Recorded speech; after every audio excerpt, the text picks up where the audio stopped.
Hello everyone. It's no secret that I'm not a big fan of the current SVOU metagame. I wanted Kyurem banned, I've wanted Terra banned for years, I'm not the biggest fan of Darkrai, and I wouldn't mind Kingambit leaving the tier either. But one Pokemon stands above all the rest for having a negative impact on the metagame. One single Pokemon has had a major hand in killing multiple archetypes and making many Pokemon inconsistent or unusable. Ogerpon-Wellspring. In this video, I'm going to explain why I think Ogerpon-Wellspring is both broken and unhealthy in SVOU.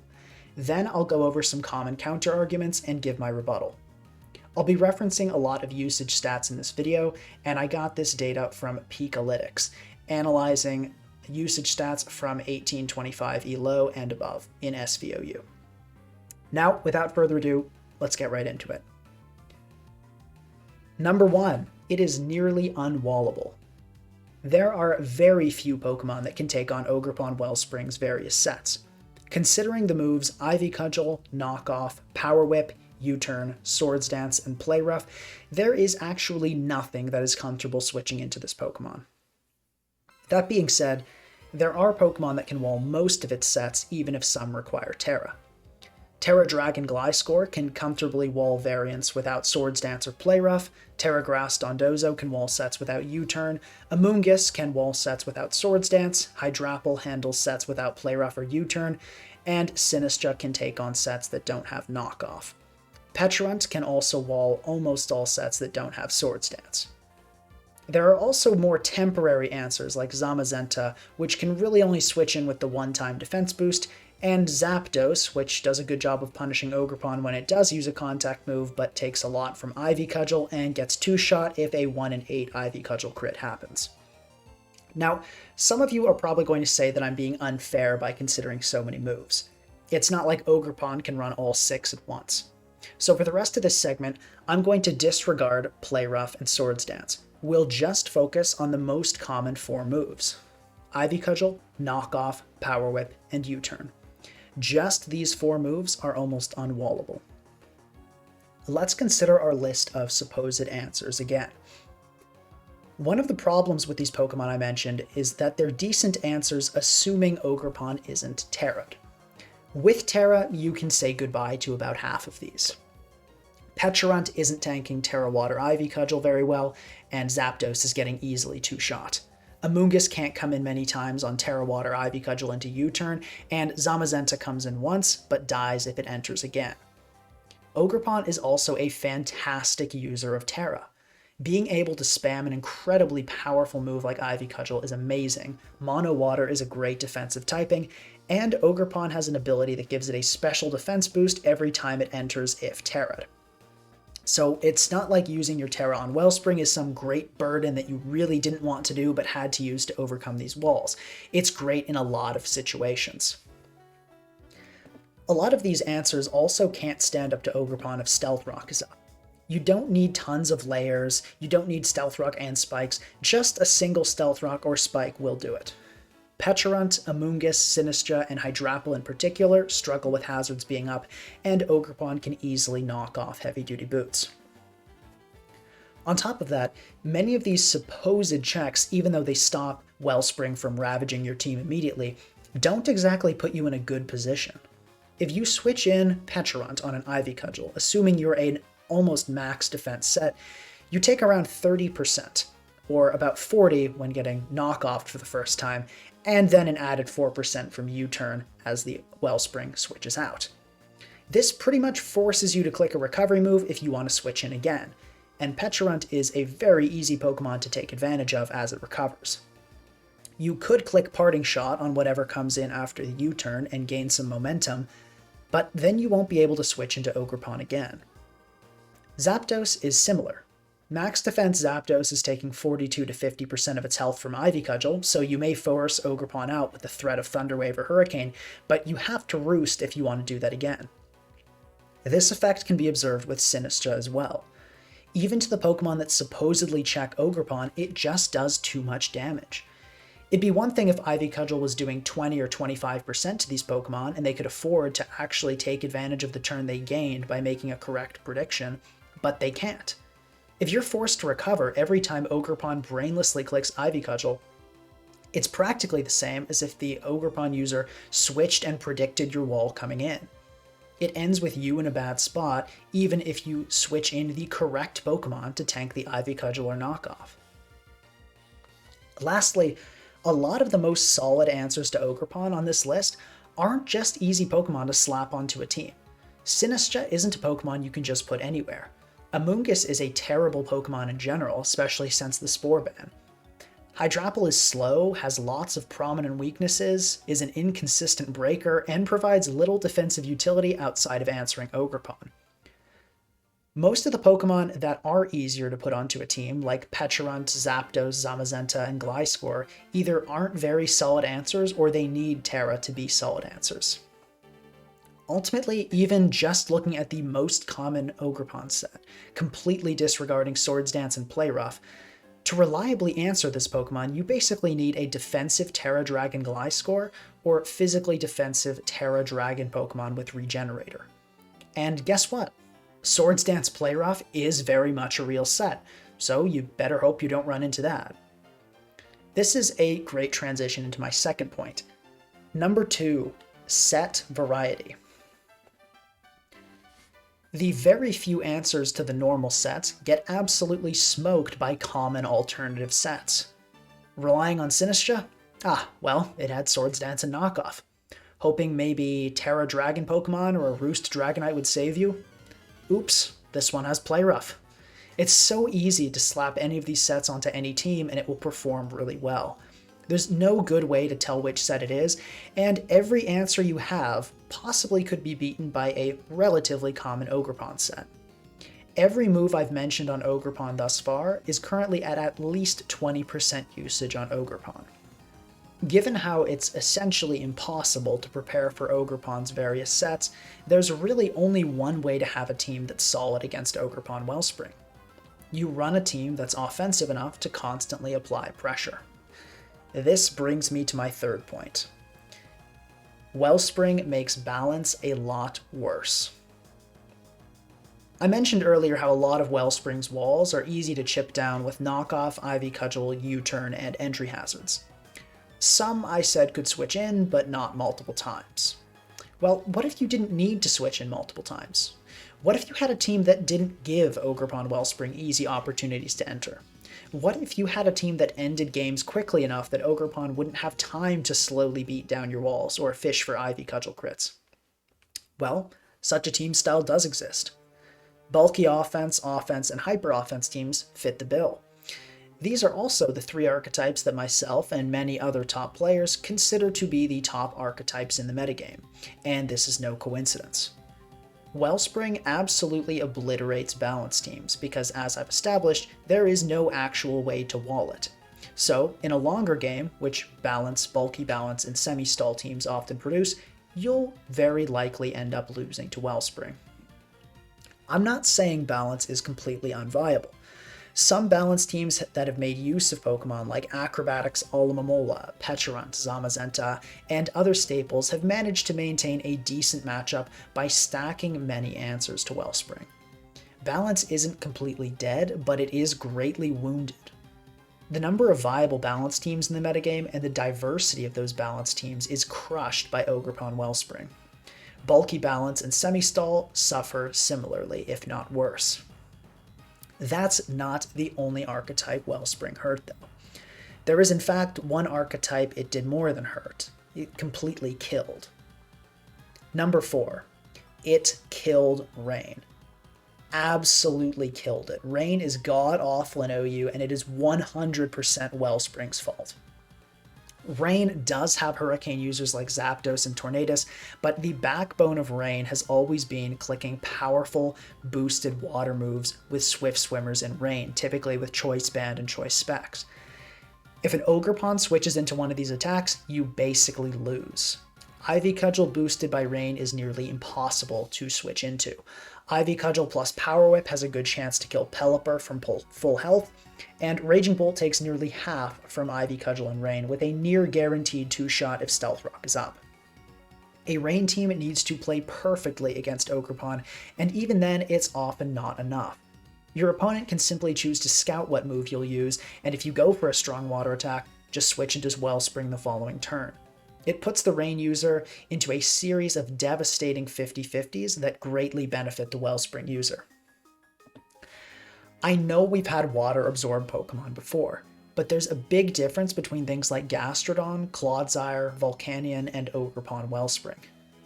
Gastrodon and Clodsire are very passive and easy to switch into. Sure, it still sucks when your Barraskewda clicks Flip Turn into them, but it's not like they'll be one-shotting whatever you switch in afterward. Volcanion is a bit more difficult to switch into, but given it's weak to hazards, slow, and can't effectively use fire moves in Rain, it doesn't compare to Wellspring. These Pokemon also all have very low usage rates. If we add up the usage of Gastrodon, Volcanion, and Water Absorb Clodsire, we get 1.9%. Wellspring is at 21% usage as of making this video. Pelipper's usage is currently greatly inflated by the recent Palafin craze, and yet Pelipper is still only at 2.2% usage. It should also be noted that Pelipper is used far more in low ladder than high ladder, suggesting that while some still use Rain because they like it, it's not very successful. Some may argue that Rain was never good. Rain was considered a bad archetype and rarely seen even before Wellspring came into the tier. This is true, but the people that are saying this are forgetting that at the same time Wellspring was released, a ton of Swift swimmers, including Barraskewda, Kingdra, and Basculegion, got Flip Turn. The addition of Flip Turn in Gen 8 made Rain pop off and remain a viable archetype to this day. I have no doubt it would have done the same in Gen 9 if not for Wellspring being released at the same time. I think Rain is a very cool archetype that has a lot of potential for creativity, especially with so many new Swift Swim users added this generation. But thanks to this one Pokemon, Rain in SVOU is dead. Now, I'm not saying we should ban every good Water Absorb Pokemon that makes its way to OU because it kills Rain. Even if a Pokemon does hurt Rain a lot, and even if it makes it unviable, that's probably not reason enough to ban it. It's still something to consider though. For Ogerpon, killing Rain as an archetype in SVOU is just another crime to add to the list. My last point on Wellspring is very simple.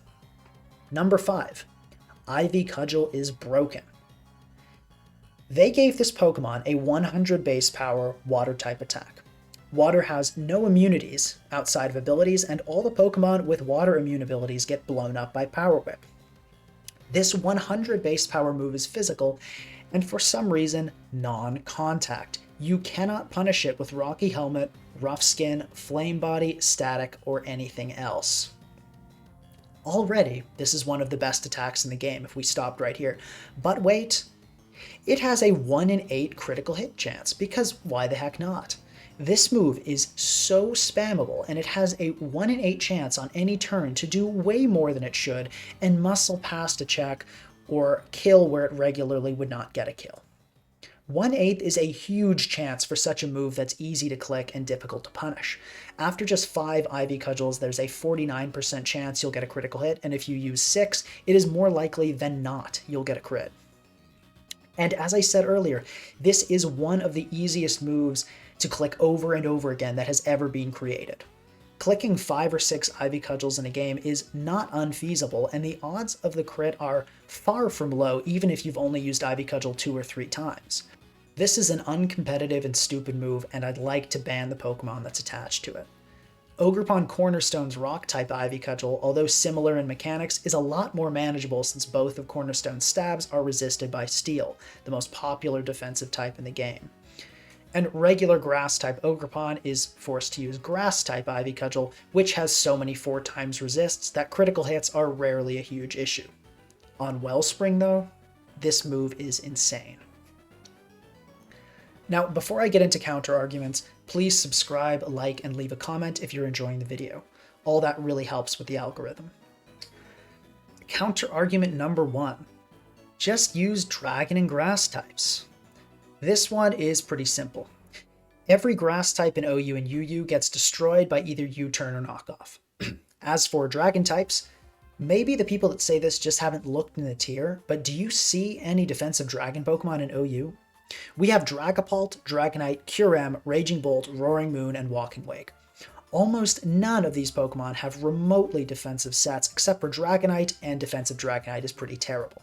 We have Hydrapple in UU, which gets destroyed by U-Turn and Play Rough, and we have Garchomp, which gets wrecked by Ivy Cudgel since it's part ground type. And Rough Skin won't touch Ivy Cudgel. Great. So next time someone says just to use Dragon and Grass types, I'd ask them, which ones?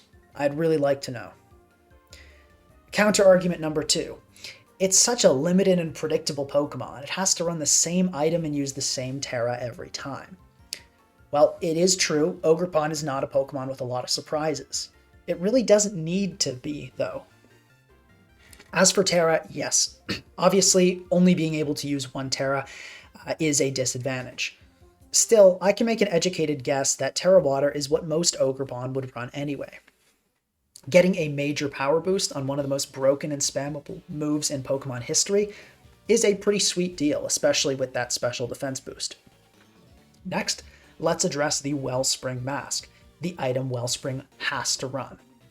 It can't run Band or Scarf, that's true. That being said, even if it could, it would run the Wellspring Mask a lot. It is not at all an exaggeration to say that the Wellspring Mask is one of the most broken items in all of competitive Pokemon. This item boosts all attacks by 20%. All, not just water and grass moves. That's essentially an expert belt that always activates. You could also think of it as a slightly weaker life orb that doesn't take any health. If other Pokemon could get this same effect from using the Wellspring Mask, it would be one of the most used items in the game. It would be on everything and completely change the metagame. So yes, Wellspring is forced into running an item, but it's one of the best items of all time. Counter argument number 3. Banning it is going to make Stall better. So yes, this is true. Ogerpon is such an insane breaker that even Stall teams struggle to wall it. Still, however bad Stall struggles, Balance struggles more. Stall can afford to fit a Foul Play Sinistcha or a Vileplume. Balance cannot. Wellspring hurts Balance far, far more than Stall. Secondly, Stall is not a great archetype in SVOU. It's going through a rough patch, and it has been this entire generation. There are so many good and reliable ways to break Stall other than Wellspring. It's not a good archetype, and although lots of people hate it and want it to be as bad as possible, sacrificing Balance and Rain to continue making an already bad archetype slightly worse just doesn't make sense. Counter argument number 4. We'll just see a bunch of fat Balance teams with Alomomola, Glowking, Tinglu, and Zapdos if we ban Wellspring. So, it is absolutely true that Alomomola will become more popular if Wellspring leaves. That's not a bad thing, though. Bulky pivots, especially with Wish Passing, are extremely healthy and promote diversity in a metagame. Wishport Clefable and Teleport Slowbro in Generation 8 allowed a lot of previously underperforming Pokemon to flourish. Things like Blaziken, Nihilego, Diggersby, Regieleki, and Porygon Z were all able to perform at a top level in OU thanks to slow, bulky pivots. So many Pokemon are almost never used because they struggle to enter the field. The more bulky pivots there are in a metagame, the more interesting Balance becomes. Furthermore, the idea that if Wellspring leaves, all of a sudden fat teams are going to dominate the metagame is pure nonsense. There are still a ton of extremely high power breakers and sweepers in OU. Threats like Kyurem, Raging Bolt, Roaring Moon, Hisuian Samurott, Gholdengo, Darkrai, and Swords Dance Gliscor will still be around to terrorize Balance. I don't believe for 1 second that banning Wellspring will make Balance the dominant archetype. It'll just make many styles of Balance a lot more interesting, diverse, and viable. Counter-argument number 5, it's weak to hazards. This is true. Being grounded and taking 1/8 health from Stealth Rock is not ideal. But it's not like Wellspring is Volcarona. If you have to come in on Stealth Rock a few times, it's not the end of the world. This hazard weakness is also fairly easy to fix with the rest of your team. Wellspring is run alongside Great Tusk 60% of the time, so it looks like the Wellspring users figured it out. Hazards are nice chip, but they're not going to stop Wellspring from destroying your team, especially if that Wellspring team is well built. Counter-argument number 6. It has mediocre speed. Yes, I suppose it does. That's why offensive teams do so well against it. 110 base speed is not so great against an HO or offense team, but it sure is great against a balance or semi-stall. For a wall breaker as difficult to switch into as Wellspring, 110 is unusually speedy, which is part of what makes it so devastating for bulkier teams. People who say Wellspring is easy to outspeed and kill clearly don't play very many archetypes. If they tried a balance, bulky balance, or semi-stall team every once in a while, I'm sure they'd stop saying this. Counter-argument number 7. I've never had an issue dealing with it. The fact is, a personal experience with Wellspring is not an argument. If you don't have an issue with Ogerpon-Wellspring, you're either running a bulkier team that has an absurd amount of Wellspring counters, or more likely, you only play offensive archetypes. There's nothing wrong with doing this, but you can't just say a Pokemon isn't broken because it's not effective against your preferred archetype. Counter-argument number 8. Wellspring is keeping HO viable. The idea here is that Ting Lu is a terror for HO teams to deal with since it can whirlwind out booster energy users and tank hits from Pokemon like Iron Moth and Raging Bolt. Wellspring theoretically is a necessary tool to threaten Ting Lu without needing setup. I don't think this is a very good argument. First of all, Hyper Offense has many tools to handle Ting Lu. Hisuian Samurott, Zamazenta, Kyurem, and Iron Valiant are some big examples. On top of that, current HO teams don't use Wellspring that often. Wellspring is used alongside Ribombee 14% of the time, with Iron Moth 20% of the time, with Araquanid 25% of the time, and with Glamora less than 20% of the time. Given that Wellspring is at 21% usage, these are hardly numbers that indicate HO is reliant upon Wellspring to remain relevant. If there are any other arguments you know for or against a Wellspring ban, please leave them in the comments. I plan on replying to as many comments as I can. Please keep the discussions respectful. This video also serves as a request to the OU Council to suspect test Ogerpon-Wellspring. I think banning this Pokemon would be the best thing that has ever happened to SVOU. Whether you agree with me or not, I hope you enjoyed the video. I'll see you guys next time.